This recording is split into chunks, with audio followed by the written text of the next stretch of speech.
العمر يسبقني والهم يحرقني والجيل تلو الجيل في بعد وفي محن ألا يزلزلكم ألا يؤرقكم ألا يحرككم ألا يا سكرة الفتن وحدي غريب هل من مجيب لا تسحقوا قلبي الكثير لا تدفنوا حلمي الأسير نحمده ونصلي على رسوله الكريم أما بعد প্রায় যুবক ভাইয়েরা কমেন্টে প্রশ্ন করে থাকেন, শাইখ গুনাহ তো আমাকে চারিদিক থেকে জড়িয়ে ধরেছে, অনেক চেষ্টা করেও তো গুনাহ ছাড়তে পারি না, যতই দিন যায় গুনাহ কেবল বাড়তেই থাকে, গুনাহ থেকে কিভাবে বেঁচে থাকব? আমার প্রিয় ভাই ও বোন, আপনি যে গুনাহ থেকে বাঁচতে চান এটিই প্রমাণ করে আপনার হৃদয়ে আল্লাহ কল্যাণ রেখেছেন, আপনার ভেতরে ঈমান আছে, তাই গুনাহ পরিত্যাগ করার জন্য আপনি অস্থির হয়ে উঠেছেন।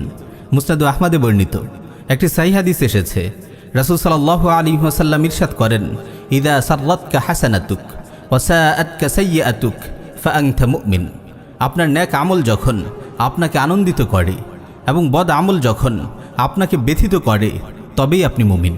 প্রিয় ভাই আমার, আপনি তারুণ্যের সোনাঝরা দিনগুলো পার করছেন, আপনি জীবনের সবচেয়ে গুরুত্বপূর্ণ অংশটুকু পাড়ি দিচ্ছেন, তাই শয়তান তার সর্বশক্তি ব্যয় করে আপনার পিছু লেগেছে।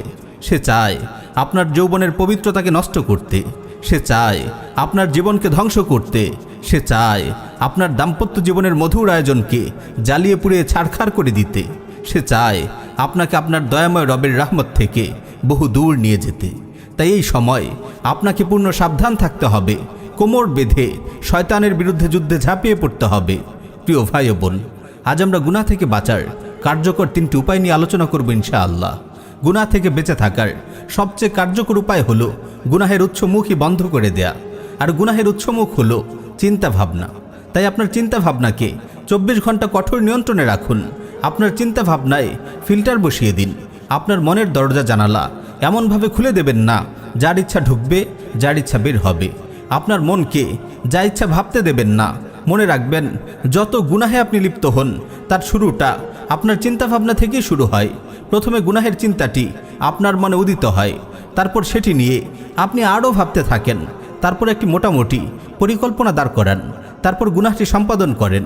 আপনি যদি মনে আসতেই গুনাহের চিন্তাটিকে থামিয়ে দিতে পারেন, তবে ইনশাআল্লাহ আপনি গুনাহ থেকে সফলভাবে বেঁচে থাকতে পারবেন। আমাদের মনে সব সময় কোনো না কোনো চিন্তা ঘুরপাক খেতেই থাকে, কিন্তু খেয়াল রাখবেন, যখনই কোনো বাজে চিন্তা মাথায় আসে সাথে সাথে ঝেঁটিয়ে বিদায় করুন, বন্ধ করে দিন গুনাহের উৎস মুখ। মনকে আজে বাজে চিন্তা থেকে দূরে রাখতে নিজেকে সব সময় গঠনমূলক কাজে ব্যস্ত রাখুন। 5 ওয়াক্ত সালাত যে কোনো মূল্যে মসজিদে গিয়ে জামাতের সাথে আদায় করুন। প্রতিদিন নির্দিষ্ট পরিমাণ কোরআন তিলাওয়াত করুন। সকাল বিকালের আজকারগুলো গুরুত্ব সহকারে আদায় করুন। দিনই বইপত্র পড়ুন, আর পুরো দিন কল্যাণমূলক চিন্তায় নিজেকে ব্যস্ত রাখুন। যখনই কোনো গুনার খেয়াল মনে উদিত হয়, আপনি ইস্তেগফার পড়ুন, আল্লাহর জিকির করতে শুরু করুন। মনে রাখবেন, আমাদের মন একই সাথে দুটি চিন্তা করতে পারে না। আমরা যখন জিকিরে মশগুল হয়ে যাব, গুনাহের চিন্তা এমনিতেই থেমে যাবে। প্রিয় ভাই ও বোন, শয়তান বারবার আপনার হৃদয়ে কুমন্ত্রণা দেবে, আপনার অন্তরে গুনাহের চিন্তা ঢুকিয়ে দিবে। শয়তানের একটি বিষাক্ত তীর হলো কুদৃষ্টি। আপনি কঠোরভাবে আপনার নজরের হেফাজত করুন। ফেসবুক, ইউটিউবের এই যুগে নজরের হেফাজত বড় কঠিন ব্যাপার। আপনার ফেসবুক টাইমলাইনকে নিয়ন্ত্রণ করুন। নির্বাচিত ইসলামী আইডি পেজগুলোকে সিফারিশ দিয়ে রাখুন। ইউটিউব অন্তত 20টি ইসলামী চ্যানেল সাবস্ক্রাইব করে রাখুন। অশ্লীল অ্যাডগুলো হাইড করে দিন। শয়তানের নিক্ষিপ্ত কুদৃষ্টির তীর যখন আপনার অন্তরে গিয়ে লাগে, আপনি আর আপনার চিন্তাকে নিয়ন্ত্রণ করতে পারেন না। তাই নজরের হেফাজতকে সর্বোচ্চ গুরুত্ব দিন। প্রিয় ভাই, গুনাহ থেকে দূরে থাকার দ্বিতীয় আরেকটি উপায় হলো সৎসঙ্গ গ্রহণ। আপনাকে অবশ্যই অসৎসঙ্গ ত্যাগ করতে হবে। দেখে শুনে নামাজি নেককার লোকদেরকে বন্ধু হিসেবে গ্রহণ করুন, যাদের দেখলে আপনার আল্লাহর কথা মনে পড়ে, আখিরাতের কথা মনে পড়ে। যতদিন অসৎসঙ্গ ত্যাগ না করবেন, গুনাহ থেকে আপনি বেঁচে থাকতে পারবেন না।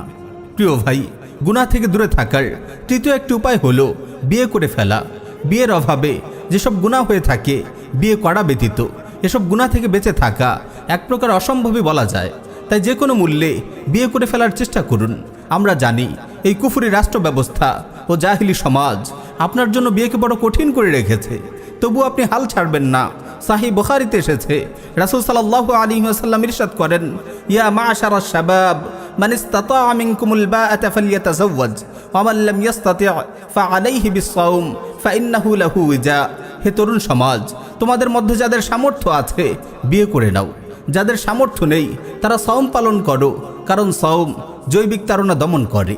প্রিয় ভাই, দুনিয়াতে একটি সুখময় জীবনের জন্য এবং আখিরাতে জাহান্নামের কঠিন আগুন থেকে বাঁচার জন্য আপনাকে মরণপণ সংগ্রাম চালিয়ে যেতে হবে। আপনি যদি আপনার যৌবনকে পবিত্র রাখতে পারেন, তারুণ্যের উর্বর দিনগুলোতে ইবাদতের ফসল ফলাতে পারেন, তবে আল্লাহ তাআলা আপনার জীবনকে সমৃদ্ধি ও সাফল্যে ভরে দিবেন।